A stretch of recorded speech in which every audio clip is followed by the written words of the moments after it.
Workers کی حفاظت کو رفتار پر ترجیح دیتے ہوئے مرکزی حکومت نے quick commerce plate form Blinkit کو اپنا متنازع 10 منٹ ڈیلیوری ماڈل بند کرنے کو کہا ہے۔ یہ فیصلہ ڈیلیوری رائڈرز کی حفاظت، کام کے شدید دباؤ اور انتہائی تیز ڈیلیوری سے پیدا ہونے والے خطروں پر اٹھانے والی تشویش کے بعد لیا گیا ہے۔ لیبر منسٹری نے اس وقت مداخلت کی جب رپورٹ سامنے آئی کہ ڈیلیوری ورکرز پر غیر حقیقی ٹائم لائنز پوری کرنے کا دباؤ ڈالا جا رہا تھا، جس سے حادثات اور غیر محفوظ ورکنگ کنڈیشنز کے خطرہ بڑھتا جا رہا تھا۔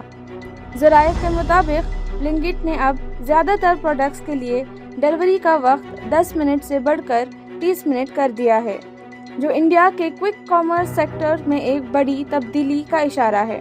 زیپٹو اور سویگی جیسے دوسرے پلیٹ فارمز جو فاسٹ ڈیلیوری ماڈلز پر کام کر رہے ہیں، ان پر بھی اسی طرح کی سخت نظر رکھی جا سکتی ہے۔ ورکر یونینز کا کہنا ہے کہ algorithm driven targets delivery partners پر انتہائی دباؤ ڈالتے ہیں، جس کی وجہ سے وہ اکثر سڑکوں پر اپنی جان خطرے میں ڈالنے پر مجبور ہو جاتے ہیں۔ اس مداخلت کے ساتھ حکومت نے واضح پیغام دے دیا ہے کہ انسانی جانوں کی قیمت پر رفتار قبول نہیں کی جا سکتی۔